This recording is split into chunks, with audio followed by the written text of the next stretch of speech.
Hello friends, I'm Mike Bermingham.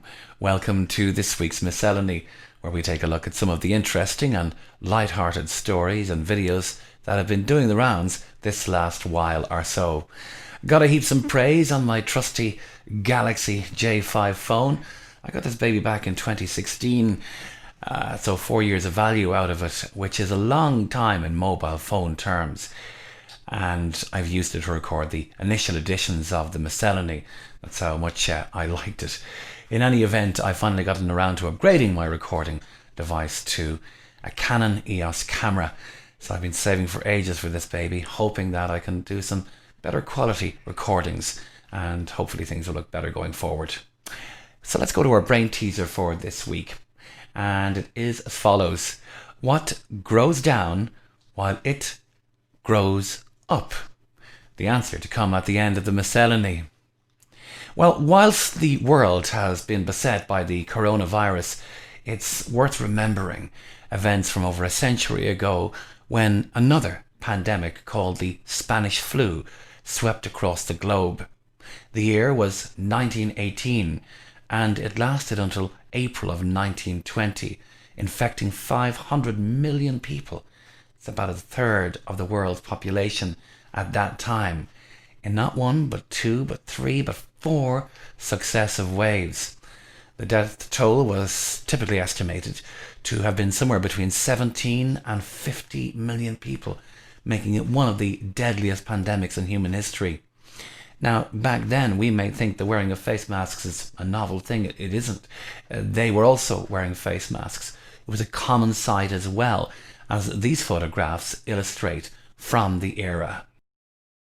Of course, there will always be some people who will not want to wear a face mask, the consequences of which can be seen in this cartoon. But a socially distancing COVID christening with a water pistol isn't something that I ever expected to see. But it's good to know that even in space, aliens have developed some common sense at last. Pleasing Sigourney Weaver, no end. Speaking of space, and the final frontier, Earthwatch. Thousands of disused satellites and other shards of debris are currently orbiting above the Earth's atmosphere, creating an increased potential for serious damage. Now, there's a Japanese company, and they've announced plans to declutter space. How are they going to do this? Well, they've got a satellite armed with a high-powered laser. Several proposals had previously been drawn up and put forward to remedy the problem of an estimated, get this, 900,000 shards of debris, measuring slightly less than 3 inches in length, orbiting the planet and posing a serious satellite problem to satellites that are orbiting there, and even the ISS, the International Space Station. So the plan by Sky Perfect JSAT Corp, a satellite communications company, is the first to suggest using a laser to rid our skies of junk, with the Tokyo-based firm confident that it will be able to launch its first commercial debris-destroying vehicle in 2026. A pulse of energy from the laser will disrupt the orbit of the target and send it spinning into the Earth's atmosphere, where it will burn up, the company says. With the amount of debris circling the planet increasing every year, the company believes that satellite operators will be happy to pay to ensure that the orbit selected for any new multi-million pound vehicle has been cleared of anything that might cause it damage. A collision with even larger objects. NASA points out that one of the 5,000 satellites presently orbiting the Earth, of that amount, about 2,000 are defunct. Now, they could be catastrophic. So another innovation from Japan and their space sector have previously come up with other plans of scouring the skies of space junk, with JAXA in 2014 announcing plans for what is known as an Electrodynamic Feather. Basically, the equipment will be made of an aluminium and steel wireframe mesh that would dangle nearly 2,300 feet behind an unmanned spacecraft and use an electromagnetic field to slowly gather pieces of debris. Once the craft would be full, they'd slow it down, and the entire unit and its bag of space rubbish would burn up on entry to the atmosphere. Space, it's full of junk up there, even though we can't see it from Earth. Funny videos, yeah, thanks to yourselves and my circle of friends who keep on sending me these things on social networking sites. They share to me and I share what I hope are the better ones with you. But here's one from Russia that took my interest, where a bemused policeman pulled over a car owing to an unusual passenger in the back seat. Я ебу, перевозка пассажиров. Пассажир нарушает все правила дорожного движения.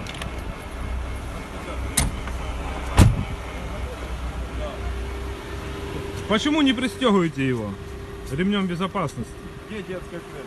Спроси в него, не хоче. Как зовут? Мишка. Мишка. Мишка, ёб твою мать, где кресло, блядь? Де кресло? Holy cow, Batman. And for those of you old enough to remember, or indeed have played, Pac-Man, this is a clever use of a sock, paying tribute to that very game.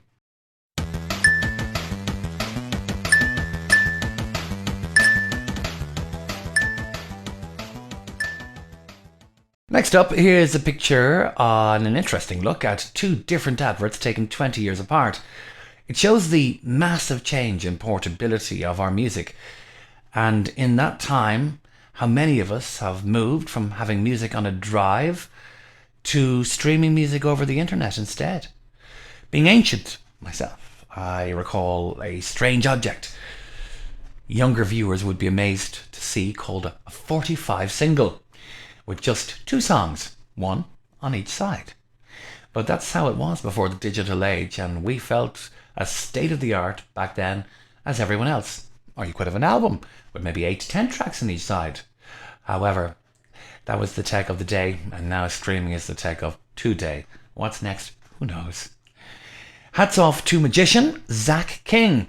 Apart from being an amazing magician, he also helps out cleaning up in his local area.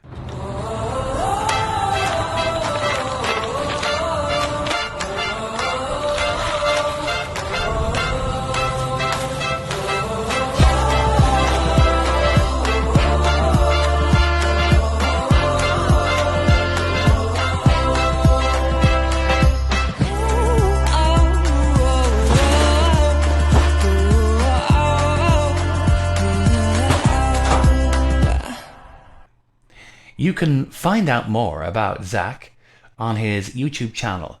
That's Zachking. Zach King. Hell of a guy. Earthwatch now, and good news if you like your coffee filtered.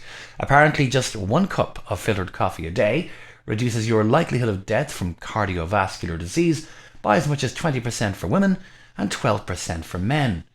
I often be amazed at some of these surveys that come out. Where do they get their stats from? Well, this is according to research from a Swedish university in Gothenburg.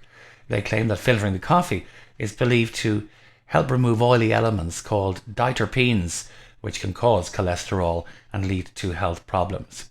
Sometimes they'll tell you drinking too much coffee is bad for you, then another week it's good for you, and so on with tea as well, and different types of teas, herbal teas. But you know, I think it's like everything else in life, moderation is the key there. So our answer to our brain teaser, did you get it? What grows down while it grows up? Yeah, that's right. It was indeed a goose. Well done if you got it. If you didn't, you can tell it to your friends. Quote of the week, affirmation, words of comfort, and inspiration. Finally, remember, bad habits are like a comfortable bed, easy to get into, but hard to get out of. And on that note, if you have any thoughts yourself you would like to share with us, please leave a comment below. And until next time, look out for another issue of the Miscellany. Thank you for watching. Be safe and be well. Till next time, bye-bye.